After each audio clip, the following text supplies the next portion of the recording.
Now that your wife is dead, grieve, pack your bags, and never come back, my son-in-law exclaimed at dinner, and my daughter just smiled and nodded.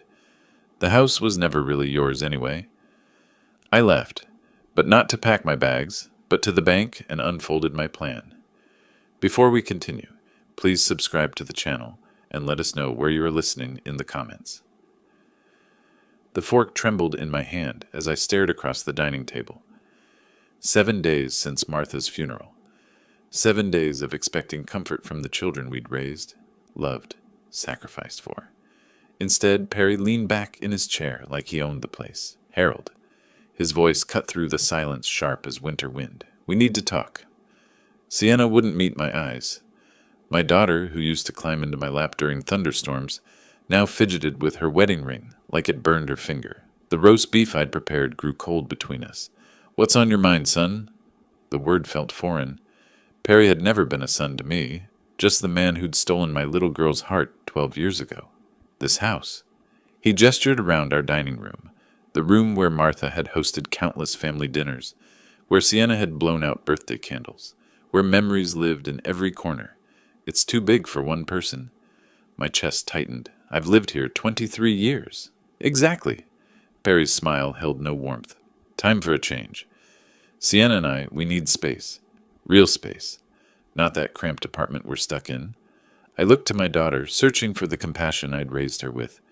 She stared at her plate like it held the secrets of the universe. Sienna? My voice cracked. She finally lifted her head. Those blue eyes, Martha's eyes, looked through me like I was already gone. Perry's right, Dad. This place it's too much for you now. The words hit harder than any physical blow. Too much, as if 23 years of mortgage payments, of maintaining every inch of this home for my family, meant nothing. As if I was some burden to be managed. Where exactly do you expect me to go? I set down my fork before it could betray more of my shock. Perry leaned forward, predator sensing weakness. Senior living, assisted care, somewhere, appropriate for your age. Appropriate, I repeated the word, tasting its bitterness. Dad, you're 67. Sienna's voice carried forced patience, like she was explaining simple math to a child. Mom's gone. You shouldn't be rattling around this big house alone. Rattling around? Like I was some loose part in a machine that needed fixing. Perry stood, pacing to the window that overlooked Martha's rose garden. Look, Harold, we're being practical here. You sell this place, downsize to something manageable, everyone wins. Everyone wins? The phrase echoed in my head. Everyone except the man who'd built this life, brick by brick. You could have a nice little apartment. Sienna's words rushed together now, rehearsed lines delivered poorly. No maintenance, no worries. Freedom. Freedom. They were repackaging exile as liberation. I studied my daughter's face, searching for traces of the girl who'd once defended injured birds, who'd cry if she accidentally stepped on flowers. That girl had vanished, replaced by this stranger wearing her features. And if I refuse? Silence stretched between us like a taut wire. Perry returned to his seat, straightening his shoulders like a man preparing for battle. Dad, Sienna's voice hardened, don't make this more difficult than it needs to be. More difficult, as if my attachment to the home I'd shared with my wife for over 2 decades was mere stubbornness. Perry cleared his throat, the sound sharp in the quiet room. His next words landed like hammer blows on glass. Now that your wife is dead, grieve, pack your suitcases, and never come back. The brutality of it stole my breath. Martha, reduced to, your wife? As if 38 years of marriage was just some temporary arrangement. Dead. Pack. Never come back. Each word calculated to wound. I waited for Sienna to gasp, to protest, to show some fragment of the daughter I'd raised. Instead, she nodded. Perry's right, Dad. It's time. Something inside me crystallized in that moment. Not broke. Crystallized. Like water freezing into something harder, colder, more purposeful. I stood slowly, my legs steadier than they'd been in days. I see. 2 words, that's all I managed. 2 words that held 38 years of marriage, 23 years in this house, 67 years of living honorably, and 7 days of grief they'd weaponized against me. I walked to the hallway closet and pulled on my jacket. Behind me, Perry's voice carried smugness like cologne. Smart choice, Harold. We'll help you look at places tomorrow. I didn't respond, couldn't respond. The door closed behind me with a soft click that seemed to echo through my chest. The evening air bit at my face as I stood on my own front porch, looking back at windows glowing warm and welcoming. My house, my life, my family, former family. I walked to my car, each step measured and deliberate. As I drove away, I didn't look in the rearview mirror. I was done looking backward. Something new was taking shape in the space where my heart used to be. Back in my study, I cleared the dinner plates with mechanical precision. Sienna and Perry had left 20 minutes ago, their car doors slamming like gunshots in the quiet evening. Now silence pressed against the walls of my house. Our house, Martha's and mine. I sank into the leather armchair that had been my refuge for 15 years. The graduation photo on my desk caught the lamplight. Sienna at 22, radiant in cap and gown, her arms wrapped around Martha and me. $89,000. That's what her education cost me. Every semester, every dormitory fee, every textbook and meal plan. I transferred the money gladly, watching my savings shrink as my daughter's future expanded. May 2013. The university auditorium was packed, but I only saw her. When they called her name, Sienna Marie Butler, Martha squeezed my hand so tight her wedding ring pressed into my palm. Our daughter walked across that stage like she owned the world. Afterward, in the parking lot, Sienna had thrown her arms around my neck, tears streaming down her face. "I can't believe you did this for me, Dad." Her voice broke with emotion. $89,000. I looked up the receipts you kept. You gave me everything. You're worth every penny, sweetheart. I promise I'll take care of you and Mom when you're older. I swear on my life, Dad, family takes care of family. Family takes care of family. The words echoed now like a cruel joke. I reached for the photo, tracing Sienna's young face through the glass. 5 years later, she'd needed another bailout. $65,000 this time for a house down payment. She and Perry couldn't qualify for the mortgage alone. Too much debt, insufficient credit. They'd sat in my living room, Sienna's eyes red from crying. "We'll pay you back, Dad, every dollar, with interest." Perry had nodded along, though his gratitude felt thin even then. But Sienna's desperation was real. She'd wanted that house like she'd once wanted her degree, with complete, consuming need. I'd written the check the next morning, 2 years ago, their wedding. $23,000 for the country club reception, the flowers, the photographer. Martha was already showing signs of the illness that would take her, but she'd insisted on the expense. "She's our only daughter, Harold. Let's give her a day she'll never forget." During the father-daughter dance, Sienna had whispered in my ear, "Thank you for everything, Dad, for making this perfect. I'm so lucky to have you." Perfect! The word tasted bitter now. Standing, I walked to the filing cabinet where I kept financial records. Martha had always teased me about my meticulous bookkeeping, but numbers don't lie. They tell stories more honest than promises. College, $89,000. House down payment, $65,000. Wedding, $23,000. Smaller loans over the years for cars, emergencies. Perry's failed construction business startup, $38,000, $215,000. Nearly 2/3 of my life savings poured into my daughter's happiness. Each check written with love, each transfer made with pride. A distant memory surfaced. Sienna at 7, wobbling on her first bicycle in our front yard. I'd held the seat steady, running alongside as she found her balance. "We'll always be a family, right, Daddy?" "Always, sweetheart. Family takes care of family." Even then, she'd understood the code we lived by, or I'd thought she had. My phone buzzed against the desk. A text from Sienna. "Thanks for understanding, Dad. This is really for the best. We'll help you find a nice place tomorrow." Understanding, as if I'd agreed to anything, as if being ordered from my own home was reasonable behavior, from the daughter I'd sacrificed everything for.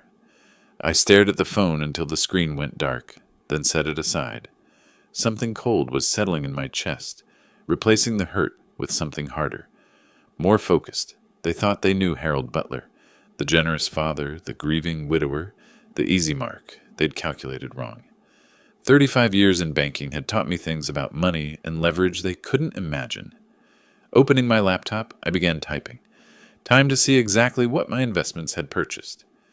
Dawn found me staring at the ceiling, Martha's pillow still indented beside me. Sleep had been impossible. By 7 a.m., I'd showered, dressed in my best Navy suit, the one I'd worn to client meetings for 23 years, and made a decision.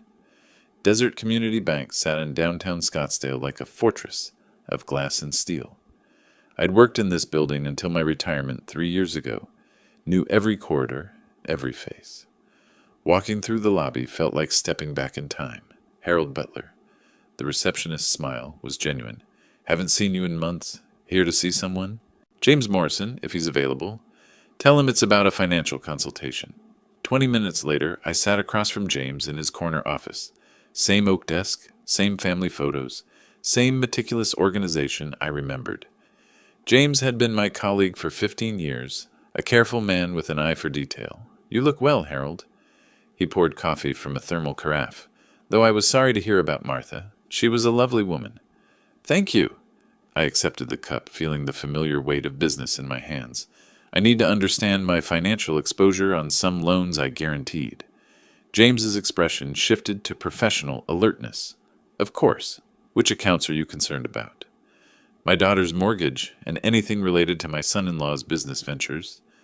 Fingers dancing across his keyboard, James pulled up files that made his eyebrows rise incrementally. Well, since you co-signed on Sienna's original mortgage and the home equity line, I can certainly discuss your liability. Home equity line? I hadn't known about that one. The mortgage payments have been irregular for 8 months, James continued, scrolling through data. Currently 60 days behind. That puts your credit rating at risk. 60 days, my chest tightened. What about Perry's business accounts? James's pause told me everything before he spoke. The equipment loan you guaranteed for Morgan Construction Services defaulted 4 months ago.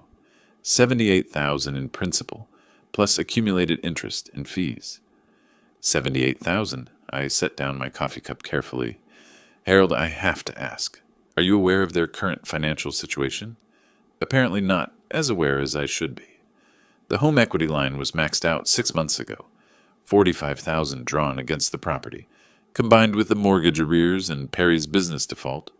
James leaned forward. Your liability exposure is significant. Over $120,000 if they continue defaulting. The numbers hit like physical blows. Not only had they burned through the money I'd given them, they'd borrowed against it and failed to pay that back too. There's more. James's voice dropped. Perry filed for business bankruptcy 2 weeks ago. It protects him from creditors, but your guarantees remain active. 2 weeks ago, right around the time they'd started planning their ambush, James, hypothetically speaking, if these accounts went into full default, what would happen to the property? Foreclosure proceedings within 90 days. The house would be sold to satisfy the debts. Given current market values and the amount owed, he calculated quickly, there might be 10 to 15,000 equity remaining after all liens are satisfied. 10,000 from a house I'd put 65,000 down on. Standing, I shook James's hand with the same firmness I'd used in 1,000 business meetings. I appreciate your candor. This gives me the information I need to make some decisions. Harold? James's voice stopped me at the door. If you need any documentation of these accounts for legal purposes, I can prepare a comprehensive liability report. That would be very helpful. Thank you. Walking to my car, my steps felt different, purposeful. The morning sun was bright and warm, promising a beautiful Arizona day. Sitting behind the wheel, I pulled out my phone and scrolled through my contacts until I found what I was looking for. 3 years retired, but I still remembered which attorneys specialized in financial recovery and estate planning. Sienna and Perry thought they'd cornered a grieving old man. Instead, they'd awakened something much more dangerous, a former banking analyst who now understood exactly how precarious their position really was. The afternoon sun slanted across my desk as I spread out the documents James had prepared. 3 hours since leaving the bank, and my methodical banker's mind was finally taking control. I'd arranged the papers chronologically, loan agreements, payment histories, default notices, creating a timeline of financial disaster. My old calculator sat beside a legal pad filled with figures. 35 years of analyzing credit risks had taught me to read between the lines of financial statements. The story these documents told was worse than I'd imagined. Perry's construction business had collapsed 6 months ago. Not gradually, catastrophically. A $50,000 equipment loan became $78,000 with penalties and compound interest. He'd used personal credit cards to keep the business afloat, turning family money into gambling chips. 4 different credit cards, $23,000 in revolving debt across all of them. The minimum payments alone consumed 40% of their monthly income, assuming Perry found steady work, but it was the mortgage situation that revealed their true desperation. Sienna's house, the one I'd provided a $65,000 down payment for, was 3 months behind on payments. Foreclosure proceedings could begin in 60 days. There was more. A home equity line of credit I'd never known about, maxed out at $45,000. They'd borrowed against the house to cover Perry's business debts, then borrowed more to cover the borrowing. I leaned back in my chair, watching dust motes dance in the sunlight. The numbers painted a picture of people drowning in debt, making increasingly desperate choices. Perry's bankruptcy filing 2 weeks ago protected him from business creditors, but my guarantees remained active. They needed my house. Not wanted. Needed. Their cramped apartment wasn't preference. It was all they could afford while juggling minimum payments on cascading debts. My phone buzzed, a text from Sienna. "Dad, we found a lovely assisted living place in Tempe, much more appropriate than that big empty house. Can we schedule a tour tomorrow?" Much more appropriate. The clinical language couldn't mask the urgency. They weren't thinking about my comfort or happiness. They were calculating square footage against mortgage payments, my house against their survival. Standing, I walked to the filing cabinet where Martha and I had kept important papers. Behind the insurance policies, I found what I was looking for, copies of every loan agreement I'd co-signed over the years. My liability exposure was staggering. If Perry's business debts went to judgment, creditors could pursue me for the full amount. If Sienna's mortgage foreclosed, the deficiency balance would become my responsibility. Conservative estimate, $140,000 in potential claims. But liability worked both ways. As co-signer, I had legal rights. Rights to demand financial information. Rights to protect my interests. Rights they'd never expected me to exercise. I pulled out my laptop and began typing. Time to see exactly what those rights entitled me to. The Arizona revised statutes were quite specific about guarantor protections. Section 47-3605 was particularly interesting. Co-signers could demand immediate payment or dissolution of guaranteed obligations under certain circumstances. Circumstances like concealment of additional debts, like using guaranteed credit for unauthorized purposes, like attempting to defraud the guarantor. My phone rang. "Sienna, again? Hi, Dad. Did you get my text about the tour?" "I did." My voice sounded different to my own ears. Calmer, more controlled. "Wonderful. They have availability next week. You could be settled in by month's end." Month's end. 23 days from now.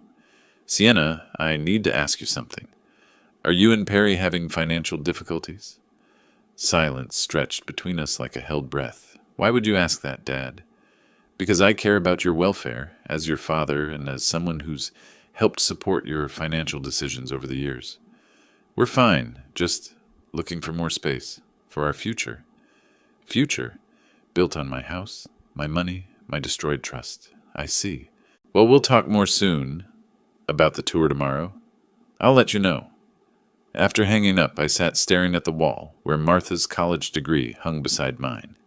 She'd always been the trusting one, the one who saw the best in people. But she'd also been the one who insisted I keep meticulous records of every financial transaction. "Trust but verify," she used to say, especially with family money. Now I understood why. Tuesday morning brought the call I'd been expecting. 8:45, precisely the time desperate people contact family members, early enough to seem urgent, late enough to avoid accusations of panic.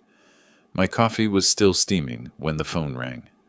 Sienna's name on the display brought a smile I hadn't felt in weeks. "Good morning, Sienna." "Dad?" Her voice carried an unfamiliar tremor. "I hope I'm not calling too early." Not at all. I've been up since 6. I settled back in my chair, watching steam rise from my mug. What can I do for you? A pause, then carefully chosen words. I need to discuss something important with you.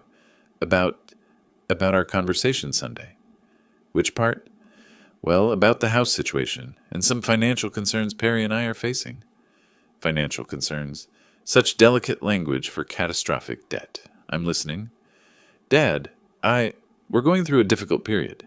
Perry's construction work has been inconsistent, and with some unexpected expenses, her voice faltered. We need help, just temporarily. 15,000 would get us back on track. 15,000, not even enough to catch up their mortgage payments, but probably enough to stave off foreclosure for another month. No, Sienna. Silence stretched between us like a held breath. I'm sorry, what? I said no, I won't be lending you money. Dad, I don't think you understand. This isn't for vacation or luxury. We could lose our house. Could lose. They were 3 months behind. They would lose it within 60 days unless someone intervened. Someone like their generous father who'd always rescued them before. I understand perfectly. But you've always helped us. When I needed college money, when we bought the house, the wedding. Always helped. $215,000 worth of help, to be precise. That was then. Dad, what's wrong with you? Panic crept into her voice. This isn't like you. We're family. Family, the word she'd forgotten when ordering me to pack my bags and disappear. Are we? Of course we are. Dad, please. I know Sunday was tense. But we can work through this. We just need 15,000 to catch up payments and... The answer is no, Sienna. I don't understand. Her voice broke slightly. You have the money. You know you do. And we'll pay it back. We always have. Actually, they never had. Not once. Every loan became a gift through their practiced combination of gratitude and selective memory. No means no. Dad, please. Real desperation now, the facade crumbling. The mortgage company called yesterday. We have 2 weeks before they start foreclosure proceedings. I'm begging you. 2 weeks. My timeline was more accurate.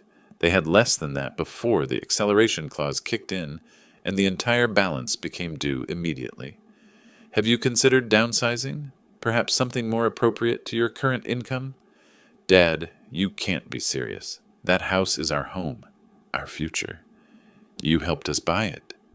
Helped them buy it? $65,000 down, my signature on their guarantee, my credit backing their dreams. Sometimes circumstances change. What circumstances? Dad, talk to me. What's really going on? What was going on? Their loving father had discovered exactly how much their affection was worth. Market rate, apparently, was one large house and immediate disappearance from their lives. I've made my decision. This is about Sunday, isn't it? About what Perry said? Her voice pitched higher. Dad, he didn't mean it. We were stressed, scared about money, and... Goodbye, Sienna. Dad, wait! I hung up. The phone immediately began ringing again. I turned off the ringer and returned to my newspaper. The financial section had an interesting article about the rising foreclosure rates in Arizona. Apparently, many families were discovering that living beyond their means had consequences. Outside, a mockingbird was singing in Martha's rose garden. The roses were blooming beautifully this year. Martha would have been pleased. She'd always said the garden thrived when it was properly tended and ruthlessly pruned. Sometimes the most loving thing you could do was cut away the diseased branches. My phone buzzed with a text. Dad, please call me back. We need to talk about this. I deleted the message and poured myself another cup of coffee. It was going to be a beautiful day. 2 days after my refusal, the notifications began arriving. Credit inquiries on accounts where I held cosigner liability. As guarantor, the system automatically flagged me when they applied for emergency loans. 3 different banks, all denied within hours. Wednesday afternoon found me parked across from Perry's construction site, observing their unraveling through my windshield. He stood beside a half-built foundation, phone pressed to his ear, gesturing frantically. Even from this distance, his agitation was unmistakable. His supervisor approached twice during my 20-minute observation. Both conversations ended with Perry turning away, shoulders rigid with frustration. A man under pressure makes mistakes, and construction work doesn't forgive carelessness. Thursday morning brought me to Common Ground's coffee shop, a local favorite among banking professionals. I'd cultivated relationships here for 30 years, relationships that now provided valuable intelligence. Harold Butler, as I live and breathe. Margaret Walsh, from First National, slid into the booth across from me. Haven't seen you since Martha's service. How are you holding up? Day by day, Margaret. The house feels empty, but keeping busy helps. Of course. She stirred her latte thoughtfully. Speaking of keeping busy, we had an interesting application yesterday. Your son-in-law, actually. Perry Morgan. I kept my expression neutral. Oh? High-risk case. Debt-to-income ratio approaching 60%. Recent business bankruptcy. Multiple inquiries across town. Margaret shook her head. We couldn't touch it with a 10-foot pole. Neither could anyone else, from what I hear. 60% debt-to-income. That was worse than my calculations had suggested. Family finances can be complicated, I offered. This went beyond complicated. The application showed 3 months of missed mortgage payments, maxed credit cards. The works. She leaned forward conspiratorially. Between you and me, Harold, they're looking at foreclosure inside 2 weeks. I felt bad turning them down, but we have shareholders to consider. 2 weeks. My timeline had been optimistic. That's unfortunate. The sad part? If they'd had a qualified cosigner, someone with real assets and clean credit, we might have worked something out. But they came in alone, desperate as church mice. Qualified cosigner. The irony wasn't lost on me. After Margaret left, I sat finishing my coffee and considering the information. Perry and Sienna were discovering that financial reputation, once damaged, couldn't be quickly repaired. Trust, like credit scores, took years to build and minutes to destroy. Driving home, I passed their small apartment complex. Sienna's car sat in the lot, hood raised, steam rising from the engine. Another expense they couldn't afford. She stood beside it, phone in hand, probably calling repair shops she couldn't pay. Back in my study, I pulled up the credit monitoring service I'd maintained on accounts I guaranteed. The activity over the past 48 hours painted a picture of mounting desperation. 7 loan applications, 7 denials. Each inquiry lowered their credit score, making the next application even less likely to succeed. My phone buzzed, another text from Sienna. Dad, can we please talk? I know you're angry about Sunday, but we're family. Families help each other through difficult times. Families help each other? Where had that sentiment been when they'd ordered me to pack and leave? I deleted the message without responding. The evening news featured a segment about rising foreclosure rates in Arizona. Young families stretched too thin, living beyond their means, discovering that credit wasn't infinite. The reporter interviewed a housing counselor who spoke about early intervention, family support systems, and the importance of honest communication about financial difficulties. Honest communication. If only Perry and Sienna had tried that approach instead of manipulation and ultimatums. My phone rang. Sienna, again. I watched it ring 7 times before voicemail picked up. A minute later, the notification chimed. Dad, it's me. Look, I know we got off on the wrong foot Sunday. Maybe Perry was too direct about the house situation, but we're really struggling here. I've never asked you for anything without paying it back. This is different. This is our home, our future. Please call me back. Never asked for anything without paying it back. Apparently, she'd forgotten the $73,000 in unpaid loans I'd written off as gifts over the years. Our future, built on my sacrifice, my generosity, my willingness to bankroll their dreams. Now that the bank was closed, they were discovering what their future actually looked like. I poured myself a scotch and settled into Martha's favorite armchair. Outside, the desert evening was painting the sky in shades of orange and pink, beautiful and merciless, like the landscape itself. Friday evening brought the call I'd been waiting for, 7:30, precisely when desperate men abandon pride and reach for their last remaining lifeline. I let it ring 3 times before answering. Harold Butler. Harold, Perry's voice carried the strain of a week's worth of rejections. We need to talk. I'm listening. Look, I know we got off on the wrong foot Sunday. Maybe I was too direct about the house situation, but we're family, and families help each other through difficult times. Family. How quickly that word emerged when money was needed. Is that what we are, Perry? Of course. Harold, listen to me. We're in serious trouble here. The banks, none of them will work with us. Something about our debt-to-income ratio. Credit inquiries. I don't understand all the financial terminology. I understood it perfectly. 60% debt to income was a death sentence in current lending markets. Financial terminology can be confusing. Harold, we need $15,000. Just temporarily. We'll sign papers, pay interest, whatever you want. But if we don't get help soon, we lose everything. Everything. Their house, their credit, their comfortable assumptions about my endless generosity. As I recall, Perry, you told me to pack my suitcases and never come back. Silence stretched across the connection like a taut wire. That was a misunderstanding. I was stressed about the house being too big for you, worried about your safety, rattling around alone in all that space. Rattling around, even his apologies contained condescension. Interesting interpretation. Harold, please. Martha would have wanted you to help us. She loved Sienna, loved our family. She wouldn't want to see us lose our home. Martha. They were using my dead wife as leverage. The audacity was almost admirable. Martha is gone, Perry. I make my own decisions now. What's happened to you? His voice pitched higher, desperation bleeding through attempted control. This isn't the Harold I know. The Harold who helped with college, the wedding, the house down payment. The Harold who wrote checks without question, who accepted gratitude as payment, who never demanded accountability. That Harold had died Sunday evening. Perhaps you never knew me as well as you thought. This is about Sunday, isn't it? About what I said. Panic crept into his tone. Harold, I apologize. I was wrong.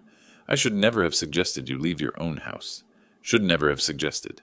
Not shouldn't have meant it, but shouldn't have said it. Your apology is noted. Then you'll help us? No. Why not? The question exploded across the line. You have the money. You know you do. 300,000 in savings, maybe more. What's 15,000 to you? 300,000, close to my actual balance. Someone had been researching my finances. How do you know my account balance, Perry? Sienna mentioned...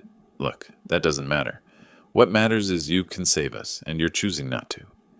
Choosing not to, as if generosity was an obligation rather than a gift. You're right, I am choosing. You son of... He caught himself, breathing hard. Harold, I'm trying to be respectful here, but you're pushing me. We're talking about your daughter's future. Your grandchildren's inheritance. Grandchildren that didn't exist, from a daughter who'd ordered me banished. Are you threatening me, Perry? I'm explaining reality. If we lose this house, if our credit is destroyed, if we're forced into bankruptcy, that affects everyone, including you. Everyone except the man they'd tried to exile. I think our conversation is finished. Wait. Harold, just tell me why. Why won't you help us? What did we do to deserve this? What did they do? They'd calculated my grief as weakness, my love as vulnerability, my generosity as guaranteed income. They'd weaponized Martha's funeral as leverage for financial gain. Perhaps you should ask yourself why your loan applications keep getting rejected. Another silence, longer this time. When Perry spoke again, his voice carried a different quality. Suspicion. What do you mean by that? Exactly what I said. Harold, what aren't you telling me? Everything. My professional network, my cosigner rights, my strategic patience, my detailed understanding of their financial desperation. Good evening, Perry. Harold, don't you dare hang up on... I disconnected the call and turned off the ringer.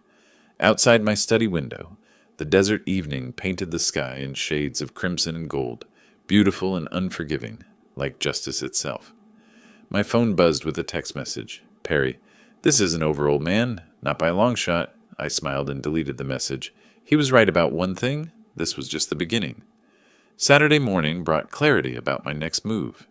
Perry's threats had crossed a line that required appropriate response. If he wanted to play hardball, I'd show him what professional-level strategy looked like. My first stop was the public library's Business Research Center. 23 years in banking had taught me that every company leaves a paper trail, and Desert Vista Construction, LLC, would be no exception. The Arizona Corporation Commission database revealed interesting details. Desert Vista had filed late payment notices with 3 subcontractors in the past 4 months. Cash flow problems, permit delays on 2 municipal projects, a workers' compensation claim still pending investigation. I printed the relevant pages and moved to the construction industry databases. The picture grew clearer. Rising material costs, labor shortages, and delayed municipal payments were squeezing small contractors across Arizona. Desert Vista was swimming in troubled waters. At Common Grounds Coffee Shop, I encountered Bob Henley, a former client who'd retired from the city planning department. Our conversation started with pleasantries about Martha's memorial service and evolved into industry discussion. "The construction business is brutal right now," Bob mentioned, stirring his coffee. "Half these small outfits are one project failure away from bankruptcy. I imagine permit compliance is crucial in that environment. More than ever, with all the safety regulations, insurance requirements, worker protection laws, one violation can shut down a project for weeks." Interesting. I made a mental note to research Desert Vista's compliance record more thoroughly. "Any particular companies giving the department headaches?" Bob lowered his voice. "Well, between you and me, there's been some concerns about Desert Vista construction. Nothing actionable yet, but their safety protocols seem loose, and their insurance documentation has been late on several occasions." Safety protocols, insurance documentation. In the construction industry, these weren't merely bureaucratic requirements. They were the difference between profitable projects and regulatory nightmares. Back home, I spent Sunday morning cross-referencing public records with industry reports. Desert Vista's financial stress was more severe than I'd initially assessed. They owed $67,000 to a concrete supplier, $42,000 to an electrical subcontractor, and had missed 3 insurance premium payments. But the most interesting discovery came from the Better Business Bureau database. 2 complaints filed in the past month, both regarding incomplete work and payment disputes, not enough to destroy a company, but sufficient to raise questions about reliability. I pulled out my old business contact list. Retirement hadn't severed all professional relationships. David Marsh at Southwest Insurance Group handled workers' compensation for most area contractors. Sarah Adams at Municipal Licensing had processed permit applications for decades. Both owed me favors from our banking days. By Sunday afternoon, I'd made discreet inquiries with 3 different agencies. Not accusations, simply concerned questions about industry compliance and risk management. Professional due diligence, the kind any experienced business analyst might pursue. "David, I'm doing some informal consulting work, and Desert Vista Construction came up as a potential partner," I'd explained to the insurance executive. "Their coverage seems adequate, but I wanted to verify their claims, history, and payment status." "Harold, between us, they're on thin ice. 2 late payments, and we're required to notify their bonding company. 1 more missed premium, and their coverage lapses." Coverage lapse. In the construction business, that meant immediate project shutdown and potential criminal liability for any workplace injuries. Sarah Adams at Municipal Licensing had been equally informative. Desert Vista, they've had permit issues lately. Nothing major, but enough to suggest management problems. Their foreman submitted incomplete safety plans twice, last month. Incomplete safety plans. Another red flag that regulatory authorities would watch carefully. I spent Sunday evening synthesizing my research. Desert Vista Construction was a company under pressure, walking a tightrope of regulatory compliance while struggling with cash flow problems. They needed every project to run smoothly, every permit to process without delay, every inspection to pass cleanly. Unfortunately for Perry, companies in precarious positions often found that small problems became large disasters very quickly, especially when those problems received the proper attention from regulatory authorities. I prepared a simple email to Bob Henley. "Bob, enjoyed our coffee conversation yesterday. Thought you might find these industry compliance reports interesting, particularly the section on safety protocol violations. Purely informational, of course." Attached were Desert Vista's public records showing their recent permit delays and safety documentation issues. Nothing confidential, nothing fabricated, simply publicly available information organized in a professionally compelling format. The email would reach Bob Monday morning.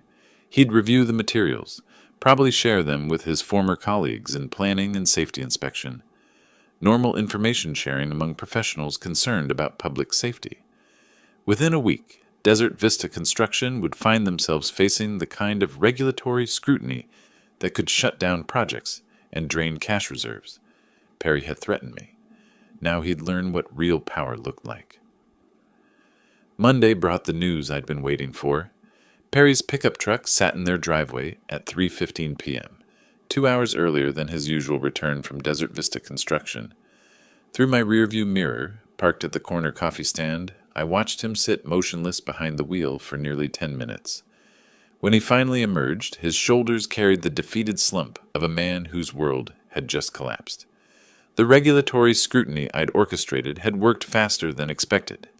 Desert Vista's permit problems had escalated into a complete project shutdown, forcing immediate layoffs.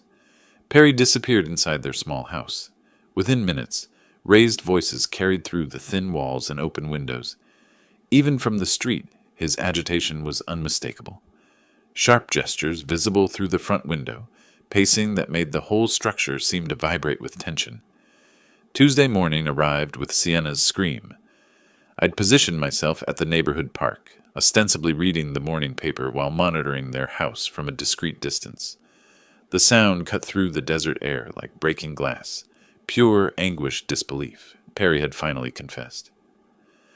$78,000 in hidden business debt, the bankruptcy filing, the cascade of lies that had been sustaining their lifestyle for months.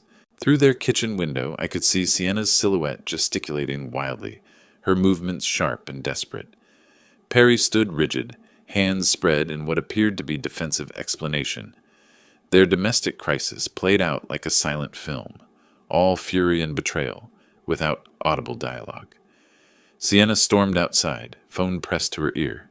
Her first call lasted 3 minutes, probably her sister in California. The second was shorter, more desperate. By the fourth call, she was pacing the driveway, voice carrying across the morning stillness.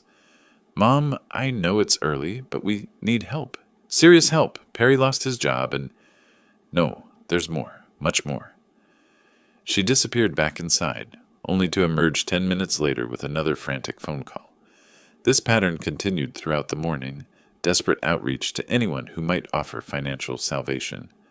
By noon, Perry had made 2 trips to the liquor store and one to what appeared to be a pawn shop based on the small boxes he carried from the house. Selling personal items, the classic desperation move of people drowning in debt. I relocated to the public library parking lot for the afternoon shift, maintaining visual contact while appearing to conduct normal errands. Their crisis was accelerating beyond even my optimistic projections. Sienna's friend Rebecca arrived around 2 p.m., staying for an hour. Through the open front door, I could hear fragments of emotional conversation. Tears, pleas for advice. The hollow echo of someone discovering their safety net had disappeared. When Rebecca left, her expression carried the uncomfortable mixture of sympathy and relief that marks someone grateful not to be asked for money they don't have. Evening brought the real breakdown. Perry and Sienna's argument had moved to their front porch, voices raised beyond any pretense of privacy. Standing in my own front yard, ostensibly watering Martha's roses, I could hear every bitter word. "You bankrupted us." Sienna's voice cracked with exhaustion and fury. $78,000, Perry. How do you hide $78,000? I was trying to save the business. Everything I did was for our future. Our future? What future? We lose the house in 6 days. 6 days, Perry. Your father could help us if he wanted to. One phone call, one transfer, and this whole nightmare disappears. My father? Sienna's laugh held no humor. You ordered him to pack his bags and never come back. You think he's forgotten that? Perry's response was lost in the sound of their front door slamming. Sienna remained on the porch, sobbing into her hands with the raw despair of someone whose world had imploded in a single day. I coiled the garden hose and headed inside, satisfied with the day's intelligence gathering. My strategy was exceeding all expectations. Their marriage, already strained by financial pressure, was disintegrating under the weight of betrayal and hopelessness.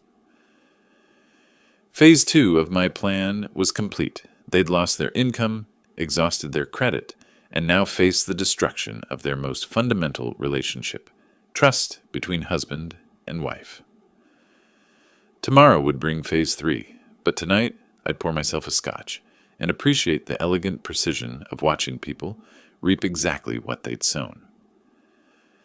The desert evening painted the sky crimson and gold. Justice, it seemed, wore the most beautiful colors. Wednesday evening brought the visitors I'd been expecting. Through my front window, I watched them approach, Sienna clutching Perry's arm for support, both moving with the defeated shuffle of people who'd run out of options. The doorbell rang once, a tentative, almost apologetic sound. I took my time answering, adjusting my tie, checking my appearance in the hallway mirror. When dealing with desperate people, timing and presentation were everything. "Dad!" Sienna's eyes were red-rimmed from crying. "Thank you for seeing us." "Sienna." "Perry." I stepped aside, allowing them entry but making no welcoming gestures. "Please come in." They followed me to the living room, where I took my customary chair. Martha's chair remained empty beside me, a silent reminder of what they'd cost me. Perry and Sienna perched on the edge of the couch like children called to the principal's office. "I suppose you have something to discuss." Sienna's composure cracked immediately. "Dad, we're in serious trouble. I know we made mistakes, said things we shouldn't have, but—" "Mistakes." I repeated the word with clinical precision. Interesting choice of terminology. "Harold, I need to apologize." Perry's voice carried the strain of swallowed pride. "What I said at dinner, about packing your bags. That was completely inappropriate. I was stressed about our financial situation and took it out on you." "Our financial situation." Even in apology, he was rewriting history. "You were stressed," I acknowledged. "About what, specifically?" Perry's jaw tightened. The question forced him to reveal weakness he'd preferred to hide. "Business problems. Debt issues I should have discussed with Sienna earlier." "How much debt, Perry?" The silence stretched uncomfortably. Sienna looked at her husband with fresh pain. Even now he was reluctant to confess the full scope of his deception. $78,000, Perry finally admitted. "That's substantial." I kept my voice professionally neutral. "And your employment situation?" "I lost my job. Monday. Construction industry problems." Construction industry problems. Not regulatory scrutiny triggered by concerned citizens sharing public safety information. Perry still didn't understand the true scope of his predicament. "Dad, please!" Sienna's voice broke. "We lose the house in 5 days. I've called everyone. My sister, college friends, anyone who might help. Nobody has that kind of money available on short notice." "Nobody except the father she'd helped evict from his own home. And you thought of me. Your family." Tears streamed down her face. "You're all I have left since Mom died. She would have wanted us to stay together, work through our problems." "Martha, they were invoking my dead wife's memory to leverage sympathy from me. Your mother valued honesty above all else. She kept meticulous records, insisted on transparency in all financial matters." Sienna missed the implication, but Perry's eyes narrowed slightly. He was beginning to sense something beneath my calm responses. "Dad, I know I haven't been the perfect daughter, but I'm still your little girl. Please don't abandon me when I need you most." Your little girl, the same child who'd watched silently while her husband ordered me to pack my belongings and disappear. "What specifically are you asking me to do?" "Lend us money," Perry said quickly. 40,000 would cover the mortgage arrears and give us breathing room to find new employment. 40,000, a fraction of what they actually owed, but enough to postpone their day of reckoning. That's a substantial sum. "We'll pay you back," Sienna promised, with interest. "Whatever terms you want. We'll sign legal documents, put the house up as collateral." "Put the house up as collateral?" "The house I'd already provided the down payment for, on the mortgage I'd already guaranteed." "I see." I leaned back in my chair, studying their desperate faces. "And if I refuse?" The question hung in the air like smoke. Sienna's shoulders shook with suppressed sobs. Perry stared at the floor, pride and desperation warring in his expression. "Then we lose everything," Sienna whispered. "Our home, our marriage, our future." "Our future, built on lies, sustained by deception, collapsing under the weight of consequences they'd never anticipated." I stood slowly, walking to the window that overlooked Martha's garden. The roses were blooming magnificently this year.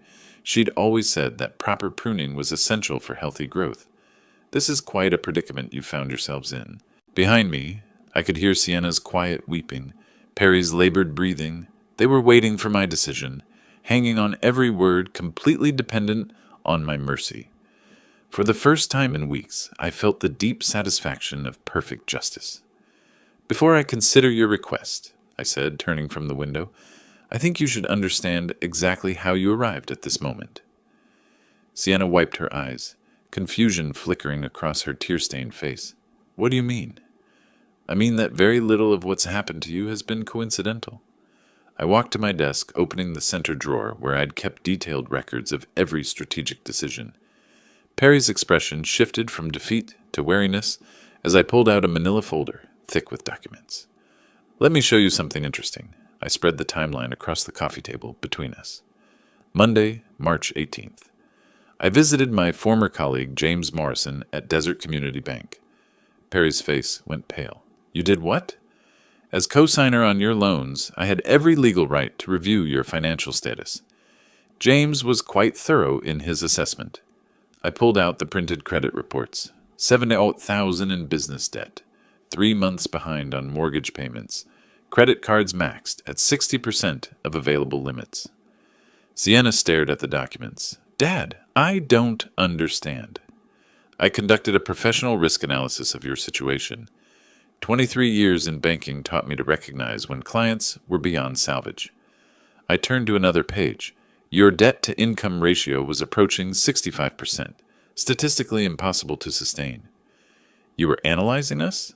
Perry's voice carried growing horror. When Sienna called requesting $15,000, I'd been expecting it for days. The timing was predictable, based on your payment schedules and cash flow projections. You planned to refuse?" "Perry, you ordered me to pack my suitcases and never return. Did you imagine there would be no consequences for that level of cruelty?" I moved to the next set of documents. The banking community in Scottsdale is remarkably interconnected. Margaret Walsh at First National, David Adams at Community Trust, Sarah Morrison at Southwest Credit Union, all former clients of mine. Perry was standing now, his face flushed with understanding rage. "You blacklisted us." "I shared legitimate concerns about risk factors and payment reliability. Everything I discussed was publicly available information. You destroyed our credit applications. I provided professional insight to colleagues making prudent business decisions." Sienna was staring at me as if seeing a stranger. "Dad, what are you saying?" "I'm saying that Desert Vista Construction was already vulnerable before I shared workplace safety concerns with Bob Henley at City Planning. Their permit compliance was questionable. Their insurance payments were late. Their safety protocols needed review." "You got me fired." Perry's words came out as a whisper. "I ensured that regulatory authorities had complete information about potential public safety risks." Desert Vista's subsequent problems were entirely their own doing. I pulled out the final document, my handwritten strategic timeline.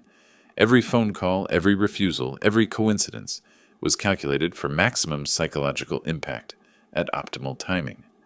"You planned all of this?" Sienna's voice broke. "From the moment Perry told me to pack my bags, yes.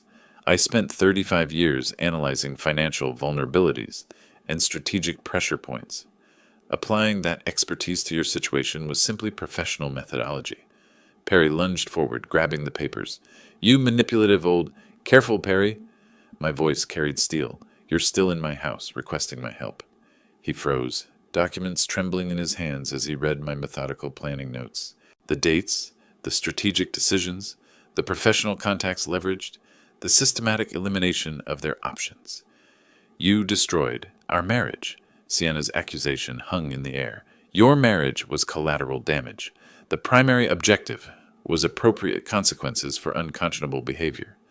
We're your family. Family members don't order each other to disappear after 38 years of service and sacrifice. You redefined our relationship that Sunday evening." Sienna collapsed back onto the couch, overwhelmed by the scope of betrayal. "How could you do this to your own daughter? How could you stand silently while your husband ordered me to abandon my own home?" Perry threw the papers across the room, scattering my careful documentation. You're a monster. I'm a professional who applied systematic thinking to a personal problem. You threatened someone you thought was helpless. You discovered otherwise. The room fell silent except for Sienna's quiet sobbing. They were processing the magnitude of being completely outmaneuvered by someone they'd underestimated. Now, I said, returning to my chair with the calm authority of complete victory, shall we discuss the terms under which I might consider helping you? Perry gathered the scattered papers with trembling hands, his face flushed with rage and humiliation. Sienna remained collapsed on the couch, processing the magnitude of her father's strategic masterpiece.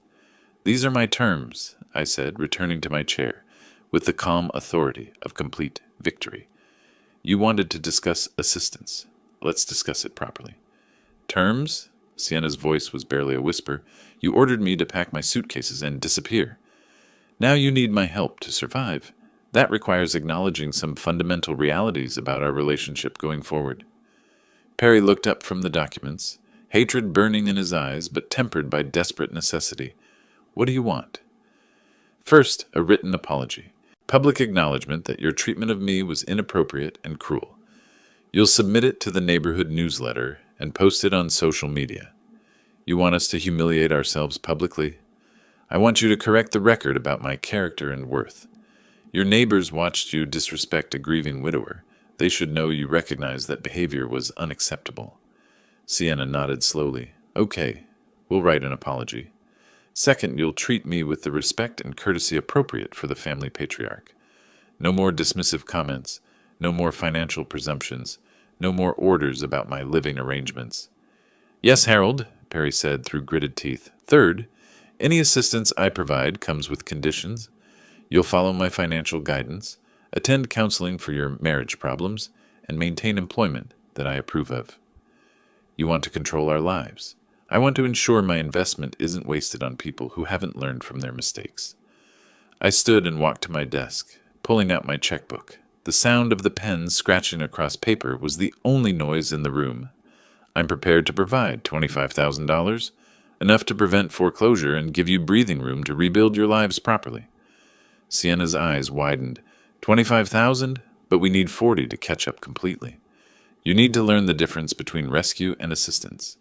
I'm not restoring your previous lifestyle. I'm preventing total collapse while you construct something more sustainable. I tore off the check and set it on the coffee table. This comes with monthly progress reports, financial transparency, marriage counseling attendance, employment verification, respectful communication. Perry stared at the check like it was both salvation and poison. And if we refuse these terms, then you leave my house and solve your problems without my involvement. The silence stretched for nearly a minute. They were calculating their options, weighing pride against survival, dignity against necessity. We accept, Sienna said finally. All of it. Perry's jaw worked like he was chewing glass, but he nodded. Yes, we accept your terms. Excellent. I picked up the check and held it just beyond their reach. You'll have this tomorrow, after you've written and submitted the public apology. Consider tonight your opportunity to reflect on how dramatically your circumstances have changed. I walked them to the front door, their defeated postures a stark contrast to the arrogant couple who'd tried to exile me 2 weeks ago. One final thought, I said as they stepped onto the porch. You assumed I was weak because I was grieving, generous because I was loving, helpless because I was older. You confused kindness with stupidity and patience with powerlessness. Perry turned back, his face twisted with impotent rage. This isn't over, Harold. You're absolutely right. It's not over. It's just beginning under new management. I closed the door and returned to the living room, gathering the scattered documents from my strategic timeline. Outside, their car started and drove away, carrying 2 people who'd learned that cruelty has consequences. In my study, I opened Martha's photo and smiled at her gentle face. I think you'd be proud, I told her. They wanted me gone, but I'm still here, and now they know exactly who they're dealing with. The house settled into comfortable silence around me. Justice, I discovered, was a dish best served systematically. If you like this story, please like this video, subscribe to the channel, and share your impressions of this story in the comments. To listen to the next story, click on the box on the left. Thank you for watching.